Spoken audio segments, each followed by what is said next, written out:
Yo, it's been 3 months? 2 months? How long has it been? It's been too long, bro, honestly. There you go. Long. That's the right answer. It's been too long, everybody. We're back. Yep. It's summer. We're all nice and greased up. We're all sweaty. But we're happy to be here. So, what's new for movies, guys? What'd y'all think of that new Thor movie? Honestly, pretty good. 9.5 out of 10. Really? Yeah. Dang. It was that good. It was aight. I just like seeing the God Butcher, bro. That's why. That's like his first appearance ever in the whole Marvel Cinematic Universe. Bro. I feel like Wait, you were going to say something, right? who has watched it and who hasn't? 'Cause I've I watched haven't it. watched it. I just asked. It's I good. asked. Based off the trailers, what have you brought?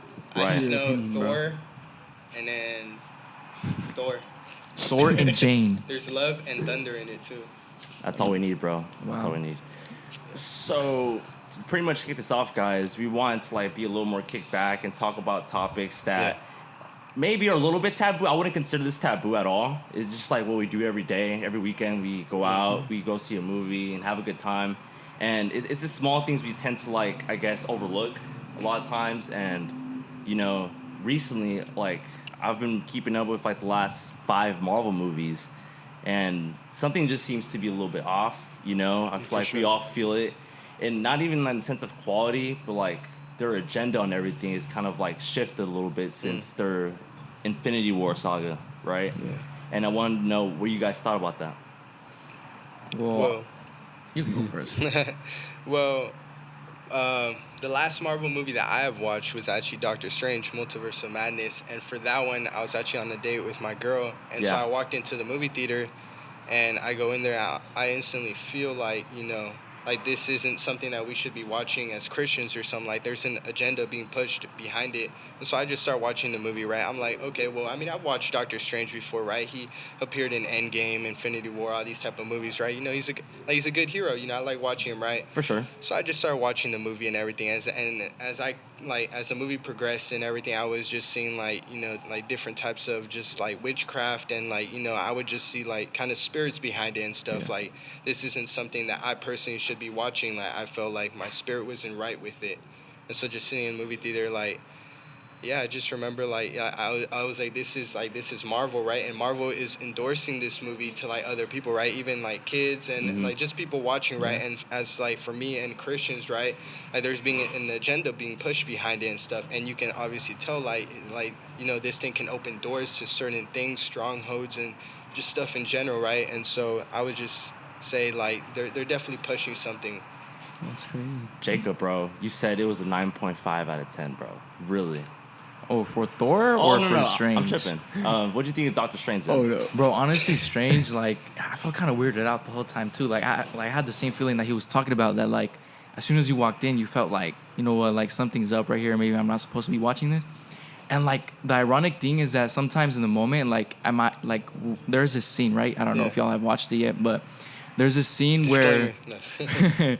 In don't detail, copyright, bro. don't copyright. No, but there's this scene where basically Doctor Strange starts to battle with an alternate version of himself, right? Yeah. And basically what happens is that he uses music to battle, right? Yeah. He uses music spells, and you see legit music symbols Notes. start flying, music notes flying in the air, and basically hitting someone. And at the moment, I just kind of laughed because I was like, That was this looks kind of like Guitar Hero or something. But I was like, what's going on? But then recently I was reflecting on the movie, and I was like, you know what? This reminds me of how much music can actually be a weapon. How even Lucifer himself was an angel of music. He was responsible for the music and all of the praise that was for God in the throne room. And honestly, the music that God intended for him to make was made to glorify him, but it ended up turning into something corrupt and something evil in the same way that Doctor Strange began to use this music as a weapon, And another thing about Doctor Strange is the other scene that kind of creeped me out or was kind of weird was the Souls of the Damned part. Yeah.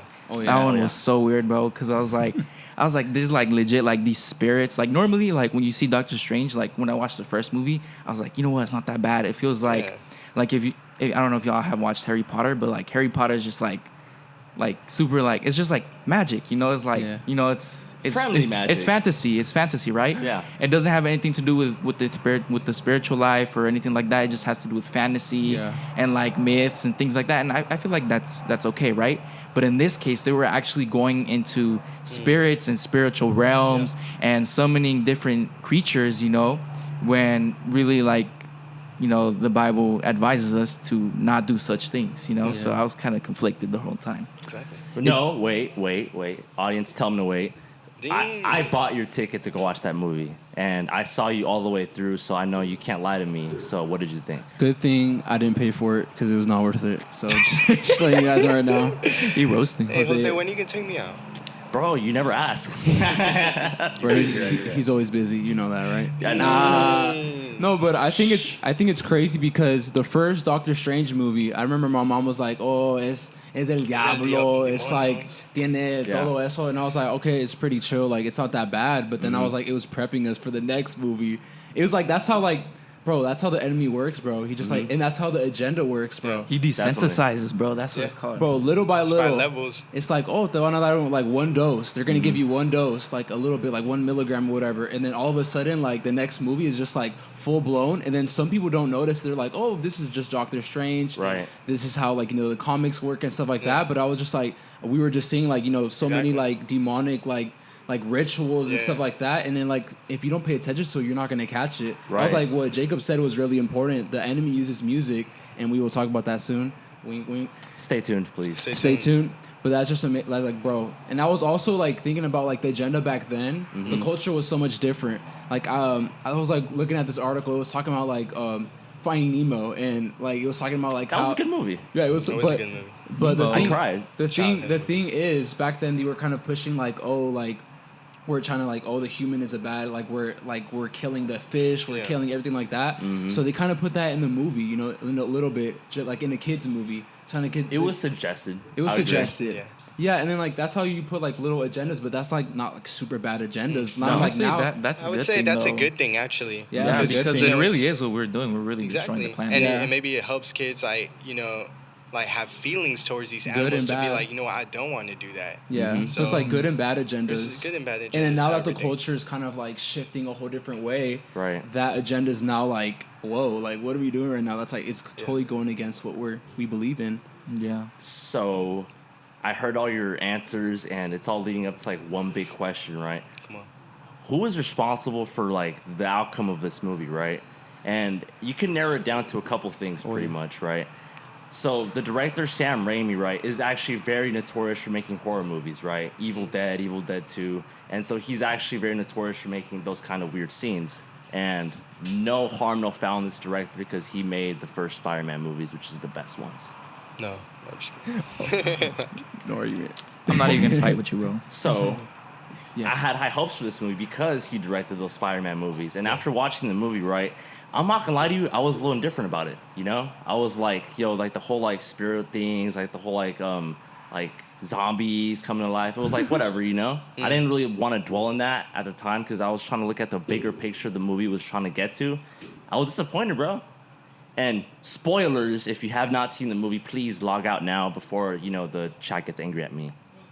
But spoiler alert, Wanda does kill herself, and why you act surprised? You saw it, bro. Bro, why you spoil it for me? No, I'm joking. He was Go like, I ahead. fell asleep. You watched it with me. I would actually fall asleep. You actually did spoil that part for me. Oh well.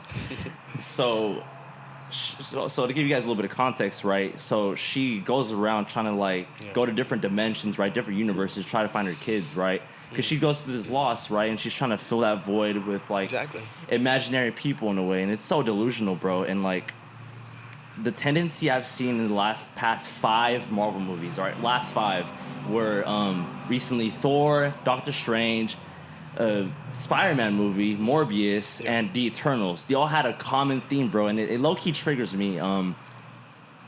The common theme for that I noticed, right, was that the main villain is never a villain. Like, he's never inherently evil, right? He's evil because of, a book they read, you know, like a staff or a sword. Yeah.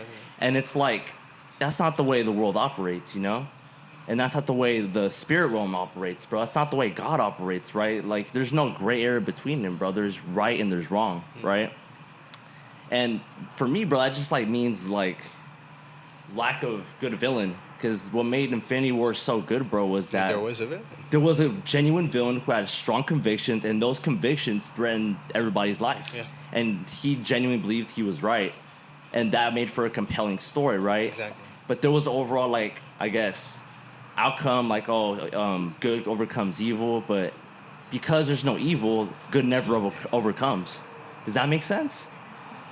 Like, there was never no, like, prominent evil. It was always, like, some, like, God or, like, some staff. Like, again, bro, and it's like, there's no growth in that, right? Yeah. And we're living right now in a generation that has, like, a huge... Again, I've said this before, a lack of identity, bro. And throwing suicide out there like it's something that's been normalized time and time again, bro. And to the viewer watching this, like, those thoughts, those emotions will never kill you. You giving up will. And what this movie is, it's kind of like saying, oh, you're allowed to throw the towel, you know? Yeah. And that's what triggered me, right? And at this point, bro, I don't necessarily know who to blame for the Doctor Strange movie because it's a tendency, bro. With the Eternals, bro, that one guy who killed that one chick, you know what I'm talking about? The Superman wannabe guy? Yeah. Oh, Yeah, What's his name? the guy from Game He of has Thrones. a name that he flew across the sun. They call him Icarus. That's who it was. Thank you, Jason. Thank you. Thank you, cameraman. No, just kidding. JC. But yeah, like I was saying, right? He wasn't the bad guy at the end, right? Even though he killed like pretty much half of them, right? Like, he kind of redeemed himself by killing himself too. Like, I guess. I don't know. That was kind of weird. See, that movie really also triggered me because that movie wasn't about anything. Yeah. It wasn't about family because clearly they were really broken, right? It wasn't about friendship because like they clearly like fell apart, right? Yeah. What was it about? I felt empty after that movie. Like, what was this movie about? I had nothing to give, right? Yeah. And it was just like pretty much extending the Marvel Cinematic Universe, and I'm pretty much like at a brink where I'm like, I'm over it, you know? Yeah. Exactly. And, I don't know. I just felt that way about Marvel movies now. Like, I don't go and watch it after like Endgame ended. Well, I mean, Spider-Man was pretty good, right? Like, It was you know, all right. we had But movies look, like that. even in that movie, the Green Goblin turns good again. Yeah. So he's technically not a bad guy. So then who wins? Nobody. Hey, they're forgiven by God. You repented, bro. You repented. And not to get into like Yeah. little taboos or details, but like there's a lot of things that like pushes more towards the idea that now more than ever, bro, whether people are conscious of it or not, there's an agenda to push away the existence of God, you know? Yeah. And like that's the spirit of Antichrist, you know? I was saying this like after the movie theater, I was like, dude, I think I'm crazy, you know? Like I'm speaking like one of the hermanas right now. That's true. But literally the spirit of the Antichrist literally means anything that goes against Christ, right? Yeah. And right now, like, we're just willingly, like, throwing our, like, I guess, not freedom, but, like, I want to say we're just giving what's holy to the swine, you know? Like Jesus said, right? Don't give what's holy to the swine, what's Casting our sacred. pearls to the swine. Exactly, bro. And we need to hold true to our values, bro, to what really what's worth fighting for, dude. And more than just going to a movie theater and watching a movie, bro, I feel like everybody in this table knows that when you go watch a movie, there's like a greater like meaning, there's a greater purpose behind, I guess, going in there, right? You're supposed to receive something. Yeah. And with those movies recently, like, like Yeah. it's not a good story anymore. You stay stagnant afterwards. Look, Yeah. you're entertained for like 2 hours. Exactly. And that's about it. I wouldn't even say You went there for the fight sometimes. scenes. Right. Right? No, Sleepy but like I time. feel like a major thing is like how the movie makes you feel. Like Right. a good producer or whoever makes the movies, right? A good person, it motivates you by the emotions, right? It's like a Right. roller coaster, right? So a good film will speak to you through your emotions, right? It'll Right. make you feel like, if you go watch a horror movie, right? You're like, well, you're going to watch it because you want a feeling of horror. Right. Or like if you go watch a romantic movie, you want a feeling of a romantic, like, right? But like, Right. it's like it pushes us through like these emotions, right? So giving us these emotions like we want to give up or like a suicide or all this stuff that they're pushing, right? It's doing us no good, bro. It's doing us no good. Right. Yeah. And the thing is, a lot of people are just like, well, it's just a movie, right? At the end of the day. Okay, so there is that audience right now that's like saying just a pretty movie. much that Oh, bro, like, y'all taking this too seriously. It's like only like a couple movies, bro. Like, you're tripping right now, dude. Nah, you need to watch what you feed yourself, honestly. Exactly. Dude, and There you go. the crazy thing is it's like the newest like TV shows and like the movies coming out. And like it's like now the culture is pushing that more and you're seeing that like it's right now is when everything's being pushed. Like like all Right. the movies, like all the recent ones, that's not a coincidence, bro. Every single movie there's a scene, there's an agenda, and then we're just like it's only gonna get worse in my opinion. And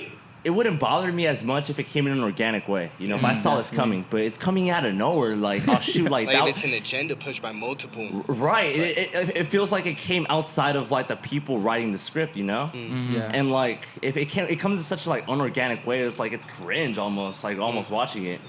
But to kind of build off that, when it comes to like Doctor Strange, right? I could blame it on the director and get away with it, but there's a lot of things going on with Disney right now. There's. So right now, they like maybe 3 years ago, 4 or 5 years ago, the old CEO got fired. No, he didn't fire. He quit, right?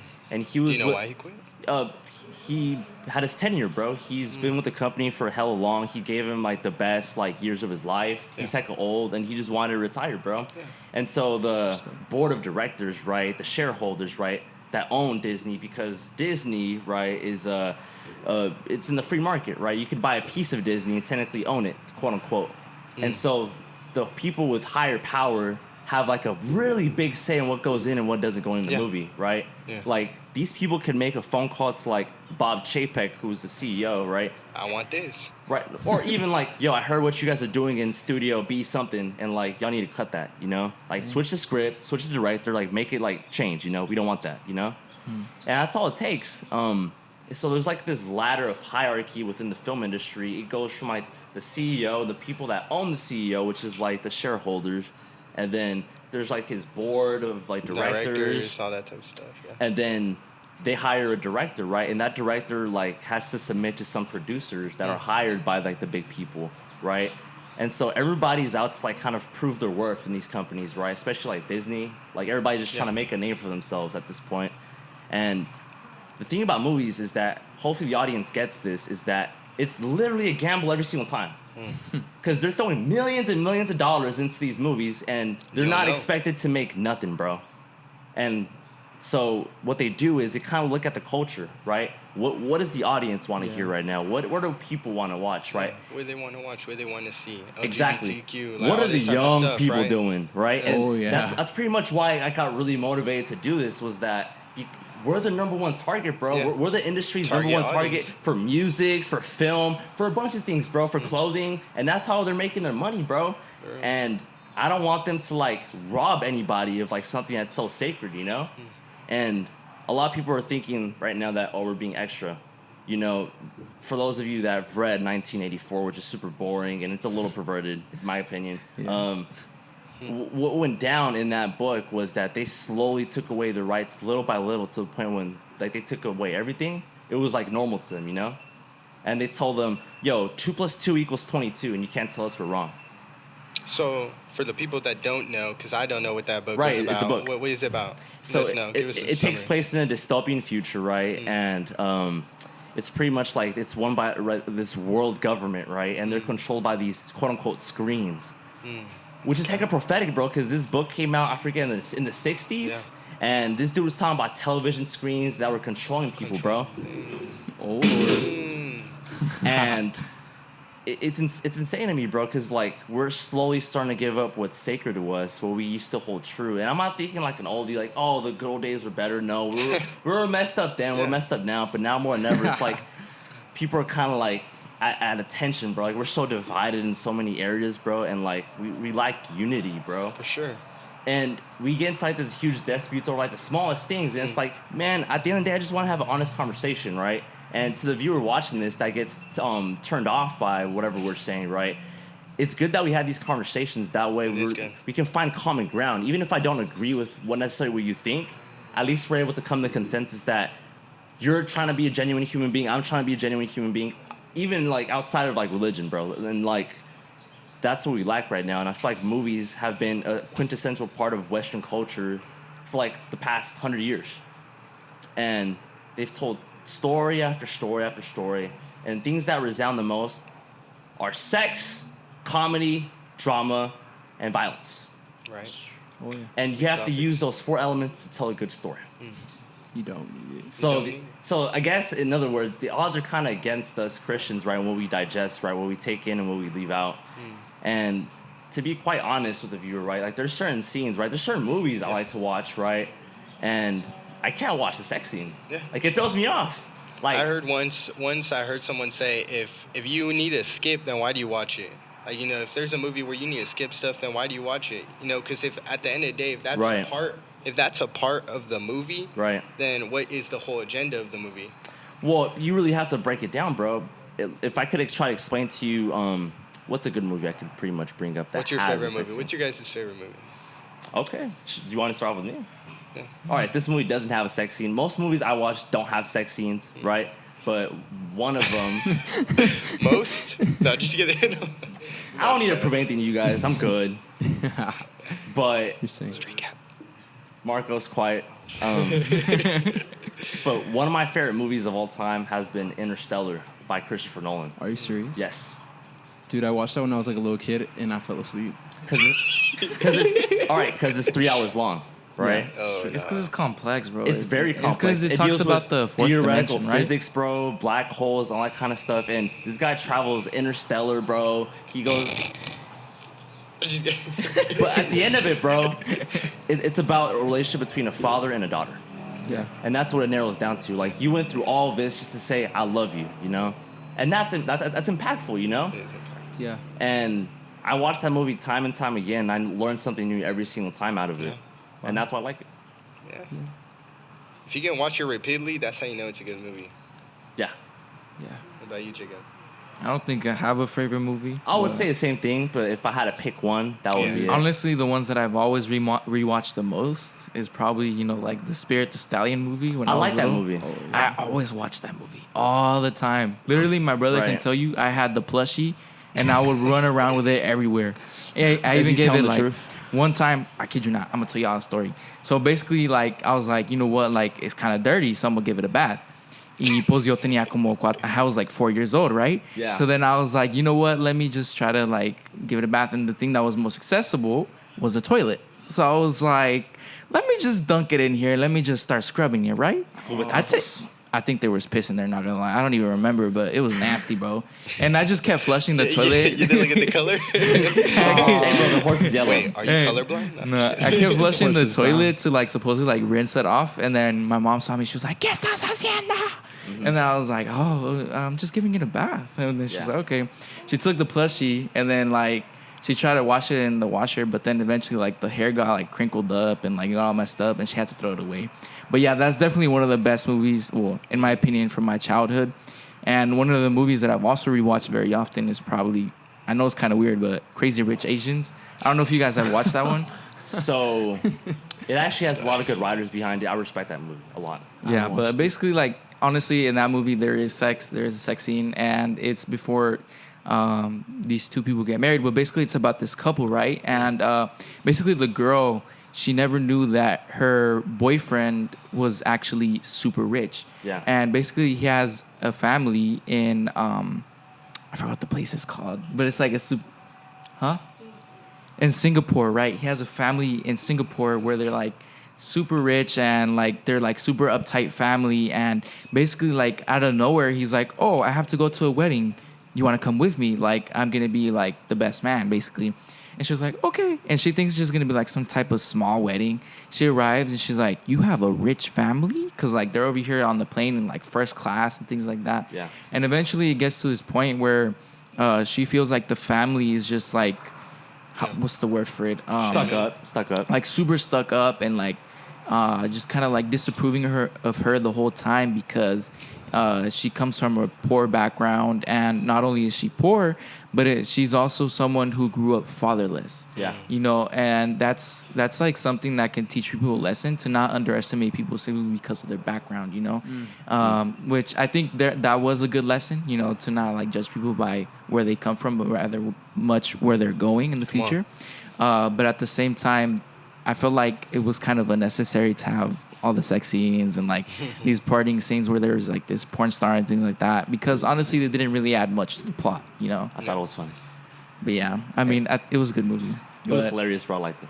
yeah, Like Pastor Eli said, sex sells, bro. Sorry. Just Pretty had to say much. it. Oh, it really does, bro. It does. It does. It does. Facts. Pushing the culture. What does everybody want to see? You know. Sex. Yeah. Bro, lust is prevalent, bro. Just gotta say that. for real, bro. All right, David. What's your favorite movie? Hey, mine is actually very simple. Mine is it's because when I was a kid, I kept watching There's this no movie. such thing as simple. And you could ask my brother, and he would hate it. He'd be like, he watched this movie at least 10 times. I don't think it was 10 times, but it was the first Avengers. It was the literally Marvel, the first Avengers. And the reason why it was so special to me was because it was the first time where they, in cinematic universe, where they actually brought all these heroes together. And it's Marvel, right? So they brought all these heroes together, and they won the battle. It was just a simple plot, right? Right. And so for me watching, I was like a little kid watching this movie, right? And I was like, whoa, like I grew up with these superheroes, grew up watching them and everything, and they're together, like what are they doing? They're fighting the bad guy and they won, right? It was a very simple movie, like in terms of like the plot. It wasn't like too crazy. It wasn't like this or that. It wasn't pushing too much crazy stuff. It was just a good movie about heroes and how they won the battle. You'd be surprised that's a lot of people's favorite movie. Like a lot. Yeah. And yeah, it's a good movie, bro. It's a good movie. Joel, what's your Me? favorite movie? Yeah. Well, Chronicles of Narnia, I watched it Hey. like 10 Hey. million Which one? times. Which one? Yeah. The first one. Okay. I read all the books, but like after like Prince Caspian, and it just starts getting a little. Yeah, it started going rough. downhill, especially But- the boat movie. But Um, I watched the first one a couple, like 100 times. Like I'm not 100 times, but it's been like a lot. Like I just keep on watching it. Yeah. And I always catch something new in it, like like something about Christ in there. So Hey, Did you know that what was that direct- the author? The Who was the director, director? C.S. one Lewis. of Was it no, C.S. the Lewis? author of Yeah, the C.S. book Lewis. was C.S. Lewis, Author. but the director of The that director. movie did Captain America. for real? Yeah. What? Hey, Captain I didn't America know was a that. good movie. Yeah, because Both of them. the Chronicles of Narnia was owned by Disney at the time. Yeah, and the author based it off of like his relationship with Christ and how the Bible portrayed it a And- little bit. I say after Prince Caspian, So it did not carry. Nah, that. nah. It was only the After first Chris- movie. I It was just watched weak. it because it said Narnia in it. That's For Narnia. I was like Narnia, and I watched. I was like, Yeah, what I you was were like, saying? I was saying, what was I gonna say? Dang, I lost my train of thought. Damn. Whatever. Unfortunately. well, real quick, just to talk about, you don't know how important like movies can impact you until Right. you actually realize it. There was a story that when I was a kid, right? I didn't really think movies were that impactful, or like even TV series are that impactful. But as you grow up, I'm sure all of us like grew up around the TV, right? We would all watch Right. TV shows, whether it was kids shows or whatever, right? And so we didn't really have like crazy cable or anything. So I was like scrolling through it one time, and I found Criminal Minds, right? Oh my And God, it's you this- watched that? What age? Yeah, What I age? was really young. What age? I was probably 8 through 12. So I was really young, right? And it's basically this series. Dun. It's basically this series about these crazy. Some are true stories Bro, that don't happen call in them real life. crazy, bro. These are people, bro. Well, it was basically stories that are a possibility happening in real life, like they happen in real life, right? Mm-hmm. It's like these detectives are trying to uncover mysteries about like people that have been raped, people that have been like killed, people that have been murdered, right? All this type of stuff. Mm-hmm. So for a kid to watch it, it's very like just crazy, right? It's a little traumatizing, It's don't you think? traumatizing. Yeah. So I remember, like, I was a little kid, right? And I would watch at night, I'd be like, oh, okay, Mm-hmm. I get scared a little bit. I like this feeling, right? Yeah. I'd go to sleep, and I remember literally the first night of me watching it, I had a dream, and I felt like, and I was getting, like, taken, right? It was this house in the middle of the woods. I was like, it Yeah. looked like straight like an episode. Like, they were filming an episode with me in it, and I was the person being taken, right? So I was like, dang, this is, like, horrific. Like, this is crazy, right? Yeah. So I continue to watch it, though. Because the thing is, like, they push the agenda of how it makes you feel, like the emotions that you get from it. So I like the emotion, the thrill Yeah. of watching this. I'd be like, honestly, I was like, no, I don't want to see this. Like, this is crazy, right? But then I was like, I want to see it, though. What happens, right? So I remember, like, one moment in specific was that nobody was home. I was home alone. I was, like, maybe 10 years old, around that age, right? Yeah. Broad daylight. I was in my parents' bedroom. Nobody was home, right? Broad daylight. The curtains were open and everything. I could see outside. The sun was beautiful. It was a normal, beautiful day. No reason to be, like, sad, no reason to be depressed, no reason to be scared or anything or fearful or timidity, nothing, right? Yeah. So I just turned it on. I started watching it. It was basically like this episode where it was in Mexico, right? Yeah. And it was just like this crazy episode of this guy that was like dressing himself as a woman, pretending to be a woman and going into these houses, and he would rape women, right? Yeah. So he would like sneak in as a woman, get their trust and everything, and then he would rape them. And so me watching this, I was like, Dang. whoa, this is crazy. I don't think I should be watching this. But I was so scared, I couldn't turn off the TV. I was just paralyzed. I was stuck, right? So I continued watching it, and I remember finishing it, and I was stuck. I couldn't turn it off anymore. So it just the episodes continued rolling and rolling and rolling. I was so stuck, I couldn't move, and I was like, I'm too scared to even walk up. Dang. And it's broad daylight. Yeah. Nobody's home. I'm like, who's here with me? And I'm like just tripping out. I'm a little kid at this point, right? And in that moment, I realized how powerful, how much it impacts us, right? Even it could be even the littlest things. It doesn't have to be a crazy plot, but even like a horror movie, right? The emotions, the thrill of that, even the spirit of fear and timidity that is not of God, right? So even that's being pushed on us, it made me so scared that I couldn't even get up. It's funny that you mentioned that. People with that agenda in mind, just to make something like horror, bro, they are invoking a certain spirit of like fear, like, and to a lot of people it's entertainment, but like once you start dabbling with that too deep, bro, it's like you fall too deep into a rabbit hole, and like you find yourself in a place where like you need help, you know? And I don't know, bro, like it's funny that you bring that up, because like I feel like we've all been there, and the TV's on and nobody's there, and we watch something at the end, we're like, what did I just watch? What did I just watch? Yeah. And then you're really shook, right? And as a kid, bro, like I remember watching like rated PG-13 movies like when I was like 5, bro. And like I was like in my head, I'm thinking, what's wrong with these movies? You know? It wasn't until I got older, I'm like, oh, that's what they were doing. Oh. And then it's like click. it didn't really click, right? That innocent mindset, I guess, right? But movies that we've all mentioned, right? It invokes a certain emotion, right? Like we said, Spirit, bro. It has a very beautiful score, and the score is pretty much like the music in the background, right? And it invokes something in you, right? Like to kind of stir up something, like an emotion, right? And that's the whole point of movies, bro, to stir up something on the inside of you and to like look within yourself and like have a deeper revelation on like stuff with life. And that's why I feel like Pixar like really hit, because like they're supposed to be like for kids, but they resounded a lot with adults. So it's kind of like while a kid watches like the kid movies, I could kind of enjoy it, you know? That's why there's Disney adults out there nowadays. Oh, there definitely is. Shout out to Disney adults. Nah, You're out but there. before we move on, I want to talk about Netflix. Because how prominent Netflix is today. Because there's this show, actually, I don't know if you guys have heard of it, but it's called Umbrella Academy. Yeah. Ooh. Well, basically, I honestly thought it was kind of good, but around sometime in the last season that they just released, click away if you haven't watched it, but basically in this season there's this black hole that appears, right? And it's like in this basement, and in the Umbrella Academy they have like this mother/caretaker that's also a robot. And she goes down to the basement and she begins to worship it because it looks like a ball of light. And she actually begins to like draw all these different religious symbols like crosses and the Star of David and things like that. And then at some point there's a scene where she began to make offerings to it, and then out of nowhere she supposedly just started like supposedly speaking in tongues.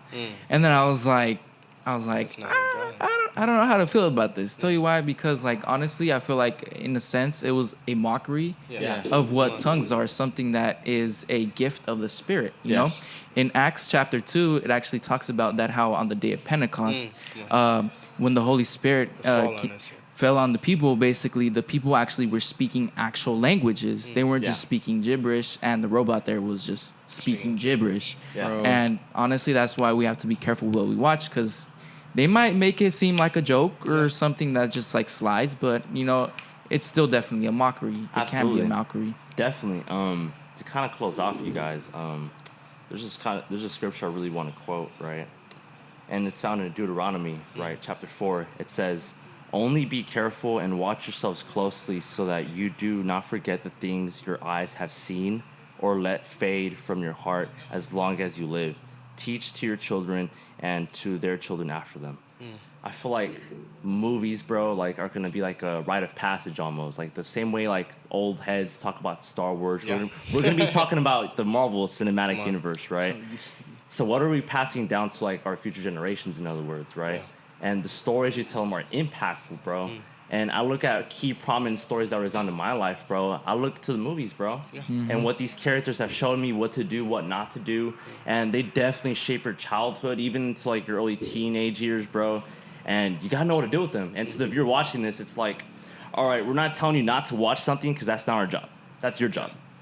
And more than anything, the Holy Spirit's going to tell you like what to do and what not to do, and hopefully you have conviction, the right? conviction to choose, right? Absolutely, and know what you're getting yourself into. If you're like going in to see a horror movie, most likely you're going to be freaking scared, right? And at the end of the day, just be mindful of what you're putting in your body, in your soul, and you know, at the heart produces like life and death, you know. And these actions comes with consequences, bro. And like it adds up, right? You watch one movie here and there, like things catch up to you, bro. And to the viewer watching this, right? Thanks for watching. It was a little weird. Real but we're quick. back. We're back though. We're back. For Good. sure. Real quick, I just want to add, Colossians 2:8 says, "See to it that no one takes you captive by philosophy and empty deceit, according to human tradition, according to the elemental spirits of the world, and not according to Christ," right? Because what this is basically saying is, like, even in these movies, right? See to it that the spirits inside of these movies, these strongholds, don't take captive of you, that they don't open doors to something that could become more or like something greater, right? So see to it that what you are seeing, like what your eyes lay on, right? That it is holy, that it is pure. Because that's what you're gonna pass down, bro. Exactly. To our future generations, right? Like, just think about your kids, right? And what they're gonna be watching right now. They're seeing like Buzz Lightyear, like, you know, kiss a boy, right? Like, you're seeing all this stuff right now, right? So just think about like what your kids are seeing right now. And so, yeah. Thank you guys for watching. Well, love you guys. Thank you guys for watching. Have a great day.